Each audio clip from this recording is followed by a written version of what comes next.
Good afternoon, ladies and gentlemen. I am here on behalf of Gestores Administrativos of Spain, and we thank you for inviting us to join the CROBECO project. And we are very happy to be with you here, my colleague Jesus, who had to leave a bit earlier, and myself. Well, I didn't expect to be such a special piece of the project on the help desk, but I'm happy to discover that that's the case.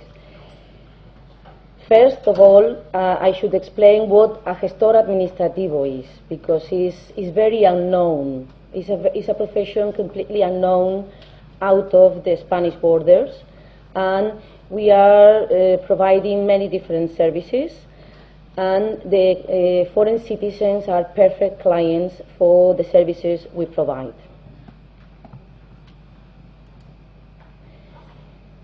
We intermediate between the individuals and also corporate bodies and the public administrations as recognized by the law. We are professionals highly qualified, and any gestor administrativo will be having the university degree of law, economics, business, or political sciences. We are experts on tax and finance, administrative and labor matters. And the most important thing is that we do belong to a professional college,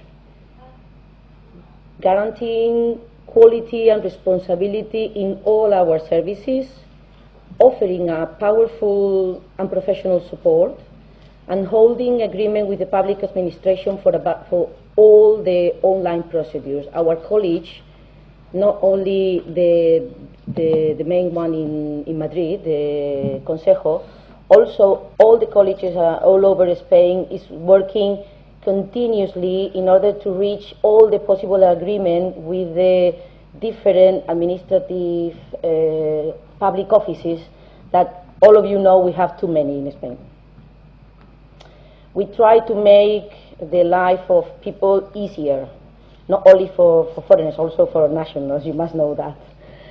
We are multitasking, we are dynamics, and we are responsible professionals.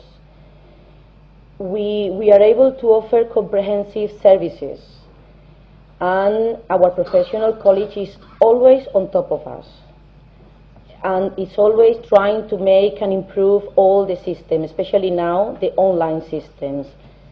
We insist, we do professional, very professional services. We are 6,000 registered office all over Spain, where any notary into the CROBECO project will be able to choose the best one that will suit the conveyance of the property that they have in hands.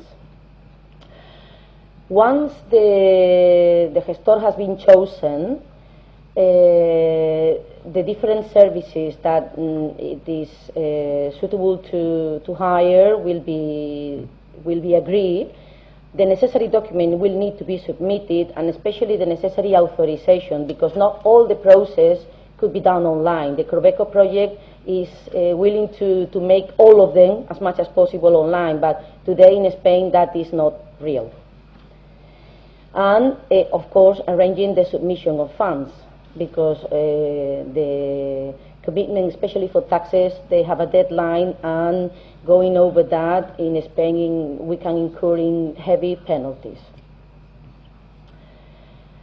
From the three different steps, or from the three different phases of the CROBECO help desk, in the first one, where all the details of the property are checked, the gestores administrativos could be involved nearly in all the steps, but the good thing is that everyone will be chosen individually.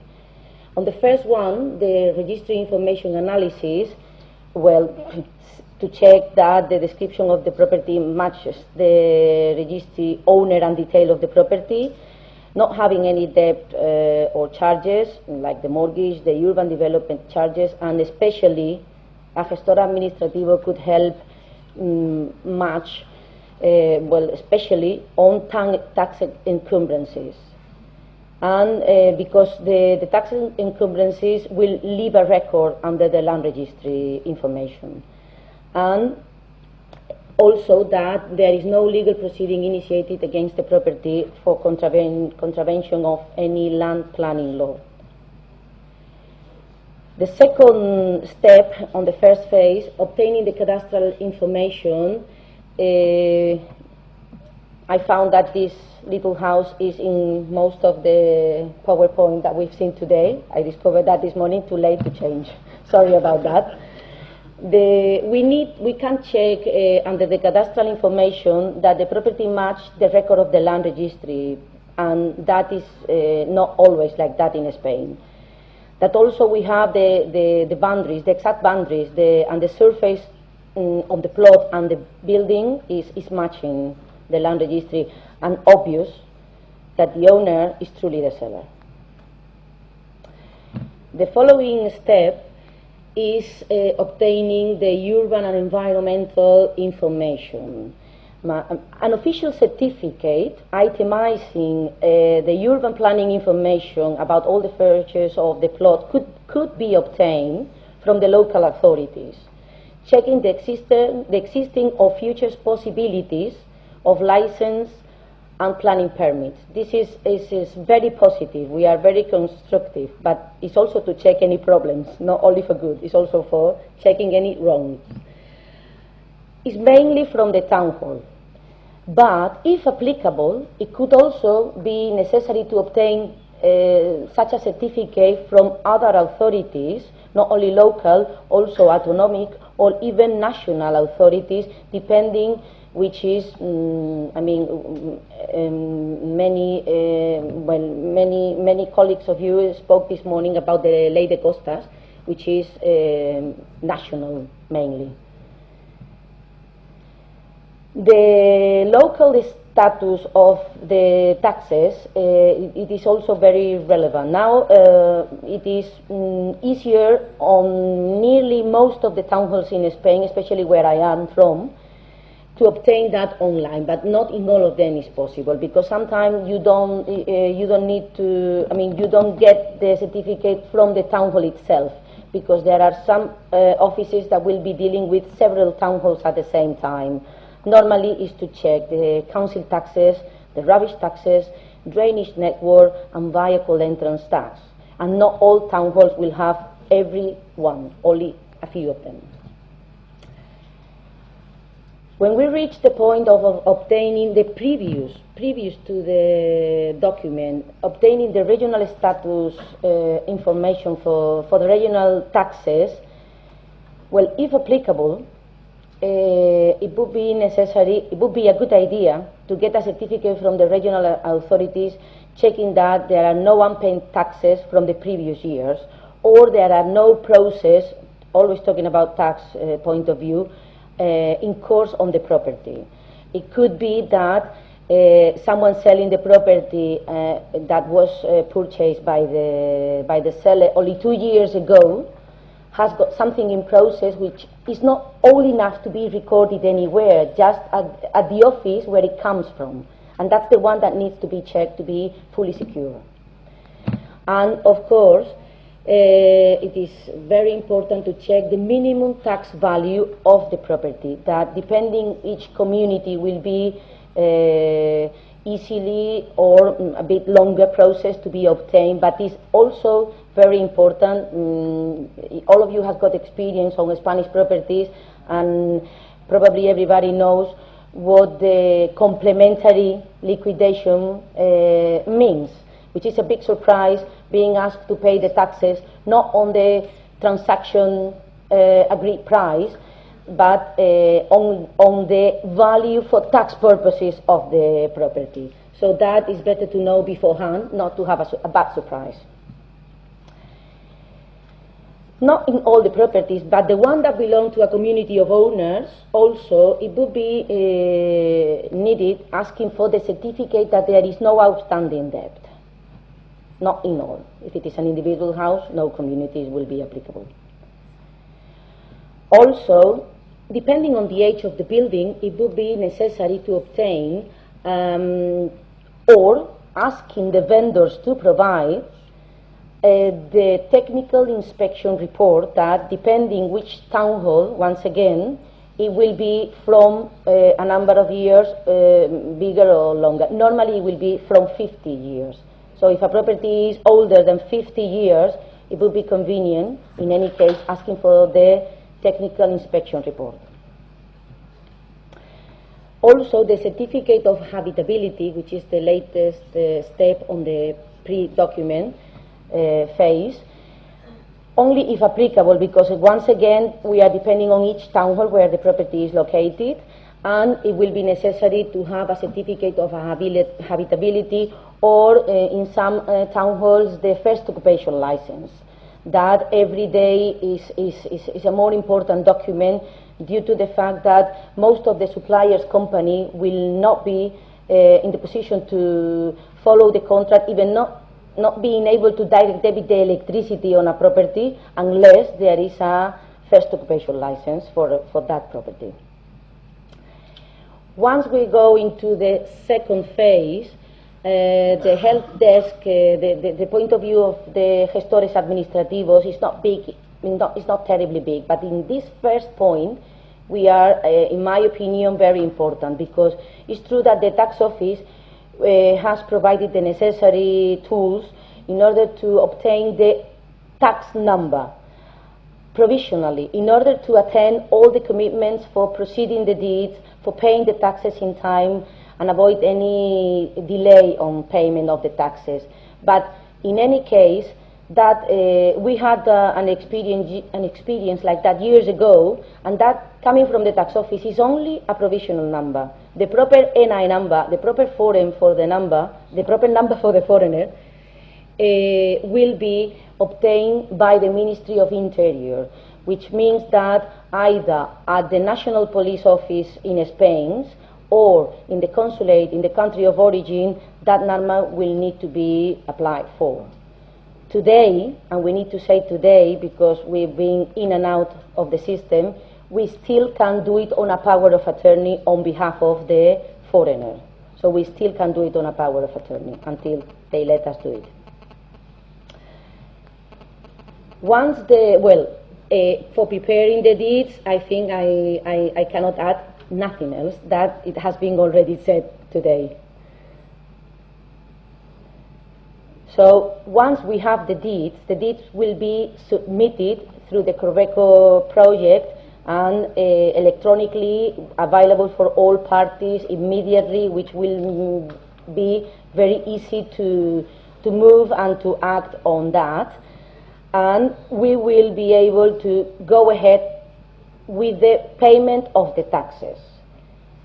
The autonomic taxes payment, the city hall taxes payment plusvalía, that if any of those are not done prior to the land registry, will stop the land registry to be able to finish with the completion of the conveyance. So, and the plusvalía from 1st of January is a mandatory, a specific mandatory. So, it's a very important part of the processing deed phase.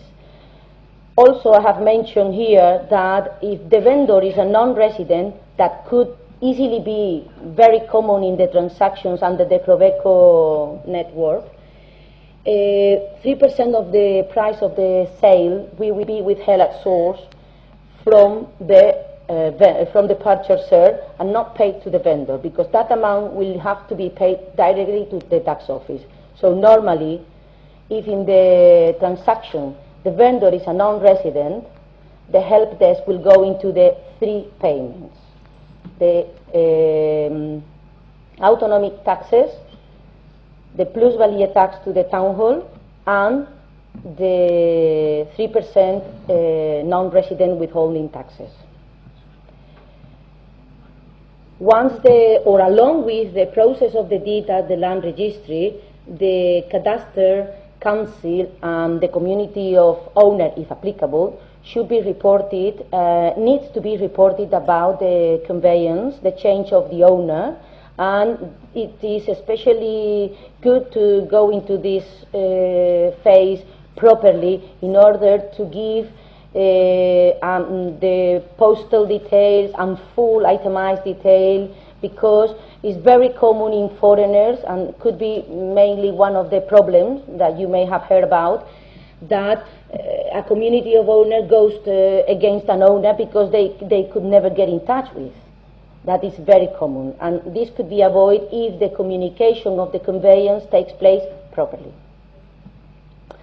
Well, once we think that the process is finished, it's not until we liquidate the provision of funds that was mentioned at the beginning. So once everything is finished, there will be a liquidation of funds, and the submission of the final balance will need to be arranged in one way or another, whichever the way is.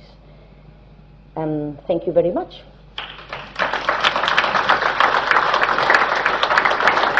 Thank you very much, Maria José. I would now ask you if you have any questions. Yes, on back there. Thank you. Thank you. Thank you for your talk. I'm an English notary, but I used to work in Spain. That's why I have particular interest here. You mentioned the what I call, perhaps incorrectly, the informe urbanístico. Is that the correct? Or that's one way of describing it.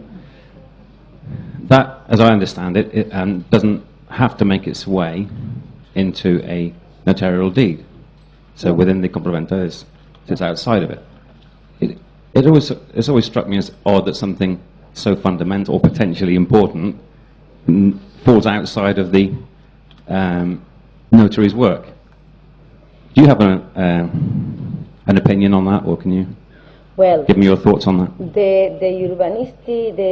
What we call the urbanistic certificate has got many different ways, and many different all kind of information can come on a urbanistic certificate from a town hall, because you could find that on a urbanistic certificate from a town hall, you could find that the town hall has already started a process against the property because it's not according to the legality. That could be in process and not yet registered, not yet anywhere, just could be communicated to the owner, waiting for an answer or a contest somehow, or it could be things that could be amended, things that couldn't be amended. That is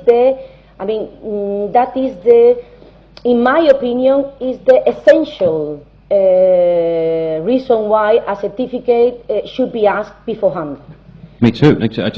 I wonder why it is that something that's of such potentially fundamental importance doesn't have to work its way into the Spanish notarial deed. This seems very odd. Wow, I am not. I think I am the only one which is not a notary or a land registry person in this room, and I find it very difficult. I don't know why.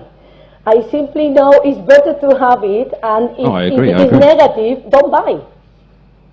If it is a negative thing, don't buy, or agree, or the conveyance should take place under that particular. So the new owner will be under the knowledge and will be, he will take the responsibility that he freely chooses to have, not a surprise. Sure, but the overseas buyer will never have heard of this in the first place. And the only case I think that certificate will be enforced is when you do a new building deed, when it's an old house and it's not registered, the building is not registered.